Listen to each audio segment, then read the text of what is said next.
Sa video ito, sabay-sabay nating alamin kung ano na yung full status ng YouTube channel nila ni Peking Bombay at ni PB Team Istong dahil April 15, 2026 na ngayon. So sa mga gustong malaman kung ano yung full status ng kanilang YouTube channel, para sa inyo ang video ito. So subscribe my YouTube channel at i-like itong video. At ayun, magsimula na tayo. Uunahin natin ang YouTube channel ni PB Team Istong. So sa ngayon, ang YouTube channel niya is meron ng 43,300 na subscribers. At sa kanyang lahat ng video na kanyang nai-upload sa kanyang YouTube channel ay may total na ito na 4,700,689 views. At ang kanyang video na nai-upload sa kanyang YouTube channel ay umabot na ng 198 videos. So ginawa ni Istong ang kanyang YouTube channel noong December 30, 2022. At sa usapang subscribers naman, kung ilan yung subscribers na nadagdag sa kanyang YouTube channel for the last 30 days, ay merong 1,500 na subscribers ang nadagdag sa kanyang YouTube channel for the last 30 days. At sa usapang views, for the last 30 days, ang YouTube channel ni Istong nadagdagan ng 374,000 views. At ayun, so syempre dito naman tayo sa estimated na sinahod ni Istong, kung ano yung ilan yung kita niya sa isang araw, sa isang linggo at sa isang buwan, na yun talaga yung sasahurin niya. At syempre uunahin natin dito yung kita niya sa isang araw. Kita niya yan dito sa baba, no? Ayan, ito po yung daily average. Ito po yung estimated ni Istong nakita sa isang araw, $50. So i-convert natin yan into Philippine Peso, 50 times 59. Ayan. May estimated na kita si Istong sa isang araw na 2,950 pesos. At syempre, tapos na tayo sa arawan, punta naman tayo sa linggo. Kung ilan yung total na kita ni Istong sa isang linggo. Ayan, may weekly average siya na $501. So i-convert din natin nang sa ganun malaman natin kung magkano ito sa pera natin dito sa Pinas. Ayan, 501 times 59 equals 29,559 pesos yung estimated na kita ni Istong sa kanyang YouTube channel sa isang linggo. At syempre, punta na tayo dito sa monthly. Ayan, makikita nyo, monthly estimated earnings. Ito talaga yung estimated na sasahurin ni Istong para sa isang buwan, no? Sa buwan ngayong May. So ayan, so syempre madagdagan pa ito kasi April 16 pa naman 2026. So may parang 10 araw pa siya ng before pumasok sa kanyang payment, no? Itong pera na ito. Pero ayun, alamin natin kung magkano sa pizza pa ngayon na April 15 is magkano na itong estimated earnings niya sa monthly. Ayan, umabot na ng $1,500. So 1,500 times 59.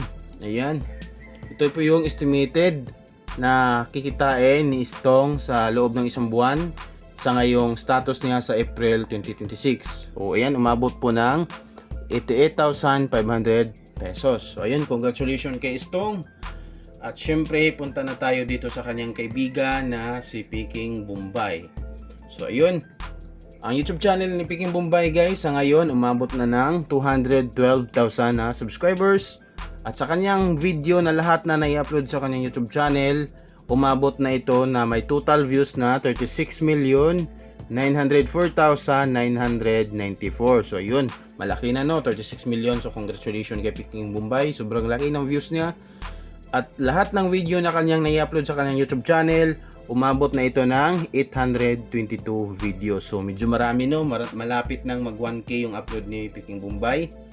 At syempre dito punta naman tayo kung kailan niya ito ginawa. Ang kanyang YouTube channel, ginawa niya ito noong February 2, 2023. At ayun, dito makikita nyo for the last 30 days, kumbaga parang zero yung nadagdag na subscriber sa kanyang YouTube channel. Kumbaga siguro mainam siya ngayong buwan ng Abril. Kumbaga wala gaanong nag-subscribe niya ngayong buwan, no? At sa last 15 days nung April, wala gaanong nag-subscribe sa kanya. Pero ayun, dito naman sa views, bawi naman siya sa views ng kanyang mga video. So siguro kahit wala ganong nag-subscribe sa kanya, pero yung mga subscribers niya na 212,000 is solid naman sa kanya. At for the last 30 days ay nadagdagan ang kanyang YouTube channel ng 570,000 views. So ayun, kay Istong is 374,000 lang, kay Peking Bombay 570,000 views na yung for the last 30 days. So congratulations kay Peking Bombay, no. Paldo siya sa views for the last 30 days. At syempre, punta tayo kay dito sa usapang sahod naman, kung ilan yung sinasahod ni Peking Bombay sa isang araw at sa isang linggo at sa buwan. So syempre, punta muna tayo dito sa kung magkano yung kinikita ni Peking Bombay sa isang araw. Ayan, makikita nyo sa baba, katulad din kay Istong kanina. So si Peking Bombay nag-daily average ng $76. So i-convert natin yan, 76 times 59.